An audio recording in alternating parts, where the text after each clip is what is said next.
Shalom, selamat pagi Bapak Ibu Saudara yang dikasihi Tuhan Yesus Kristus. Pagi ini, Senin 5 Desember 2022, saya Pendeta John Patar Situmeang bersama Ibu Titi dari Komisi Muger GKU Depok 1 mengajak kita semua untuk mengikuti renungan harian yang dikeluarkan oleh Sinode Gereja Kristen Okumene di Indonesia GKO dengan berpedoman pada pola pembacaan Alkitab 4M, yaitu menerima, merenungkan, melakukan, dan membagikan. Namun sebelumnya, mari kita bersatu di dalam doa. Bapa, Tuhan Yesus Kristus, dan Roh Kudus, Allah Tritunggal, kami bersyukur atas penyertaan-Mu sepanjang malam di dalam tidur kami, hingga pagi ini kami bangun dengan nafas kehidupan dan kekuatan yang baru yang Kau berikan. Dan sebelum kami melakukan kegiatan kami di sepanjang hari ini, kami datang ke hadirat-Mu bersaat teduh, membaca dan merenungkan firman-Mu.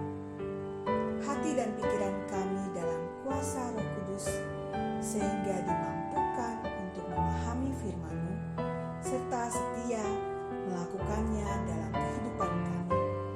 Demi Kristus Yesus kami berdoa. Amin. Bapak Ibu Saudara, saya mengajak kita semua untuk membuka Kitab Roma pasal 15 ayat 1 dan 2 dengan tema belajar peduli. Ayat 1, kita yang kuat wajib menanggung kelemahan orang yang tidak kuat dan jangan kita mencari kesenangan kita sendiri. Ayat 2, setiap orang di antara kita harus mencari kesenangan sesama kita demi kebaikannya untuk membangunnya. Dari bacaan tadi, mari kita bersama menggali kebenaran firman Tuhan dengan menggunakan pertanyaan-pertanyaan berikut ini. Pertanyaan yang pertama, apa yang menjadi kewajiban dari mereka yang kuat terhadap mereka yang lemah? Menanggung kelemahan mereka yang tidak kuat dan tidak hidup untuk kesenangan sendiri. Pertanyaan yang kedua, mengapa yang kuat harus peduli terhadap sesamanya? Sebab setiap orang di antara kita harus mencari kesenangan sesama kita demi kebaikan untuk membangunnya. Bapak Ibu Saudara, kita semua punya kelemahan. Banyak orang yang lemah butuh pertolongan dari orang lain dalam memenuhi kebutuhan hidup mereka atau untuk mengatasi persoalan yang mereka hadapi. Rasul Paulus mengingatkan, kita yang kuat wajib menanggung kelemahan orang yang tidak kuat. Ayat 1. Janganlah kita berdiam diri, sementara di sekitar kita ada orang yang membutuhkan uluran tangan kita. Oleh Rasul Paulus, kita diajar untuk tidak mencari kesenangan diri sendiri, tetapi mementingkan kepentingan sesama kita. Motivasi kita dalam menolong sesama adalah demi kebaikannya. Ayat 2. Kita diharapkan saling membangun dan makin bertumbuh di dalam iman, bukan karena pujian atas apa yang kita lakukan, melainkan karena Yesus yang telah menjadi teladan buat kita. Yesus hidup menuruti kehendak Bapa. Ia menyuarakan firman Allah, melakukan mukjizat, dan menolong orang-orang yang lemah. Meskipun ia layak diagungkan, Yesus tidak memegahkan diri. Yesus bahkan mau merendahkan dirinya dengan membasuh kaki murid-muridnya.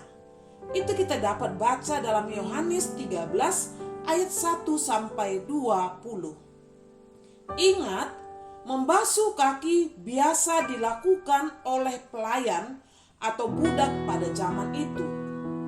Yesus menanggung cercaan dan tetap tekun menyampaikan firman Allah. Semua itu dilakukan Yesus untuk membawa kebenaran dan keteladanan agar para muridnya melakukan hal yang sama. Saat ini, manusia berlomba-lomba untuk mencapai posisi tinggi, saling sikut demi mencapai keinginannya yang fana. Banyak orang tidak lagi peka terhadap sesamanya. Rasa peduli perlahan pudar dan pertengkaran sering terjadi. Banyak orang tidak dapat hidup rukun. Banyak orang enggan membantu sesamanya. Sebagai anak Allah, kita harus hidup dengan cara yang diajarkan Tuhan Yesus. Meski kebaikan kita tidak dihargai dan sering disalah-artikan, Allah ingin kita tetap peduli. Kiranya Allah sumber pengharapan memenuhi kita semua dengan segala sukacita dan damai sejahtera, memberikan kepada kita kekuatan untuk saling bertekun dan berlomba-lomba untuk berbuat baik. Mari belajar peduli dan tetap setia sampai akhirnya nanti. Bagikanlah firman Tuhan ini kepada saudara seiman yang kita jumpai di hari ini. Kita diberkati lewat firman Tuhan, maka saudara-saudara seiman kita juga harus menerima berkat firman Tuhan di hari ini. Bapak, Ibu, Saudara yang terkasih, demikianlah renungan pagi kita di hari ini. Mari kita mengakhiri renungan pagi ini dengan berdoa. Mari kita berdoa. Bapa, Tuhan Yesus Kristus dan Roh Kudus, Allah Tritunggal, kekal terpuji nama-Mu. Terima kasih karena Engkau mengingatkan kami, mengajar kami, memerintahkan kami agar terus memiliki rasa peduli terhadap sesama kami, baik di gereja, tempat kerja, sekolah, maupun lingkungan sekitar kami. Jauhkan kami sifat mementingkan diri sendiri. Engkau Allah yang punya segalanya. Engkau ditinggikan, Engkau dimuliakan. Kami memohon perlindungan-Mu ya Allah dalam setiap aktivitas kami di sepanjang hari ini. Kami mau berjalan bersama-Mu. Demi Kristus Yesus kami berdoa. Amin. Terima kasih Bapak, Ibu, Saudara yang telah mengikuti renungan harian Sinode GKO pada pagi ini. Selamat beraktivitas, Tuhan Yesus memberkati.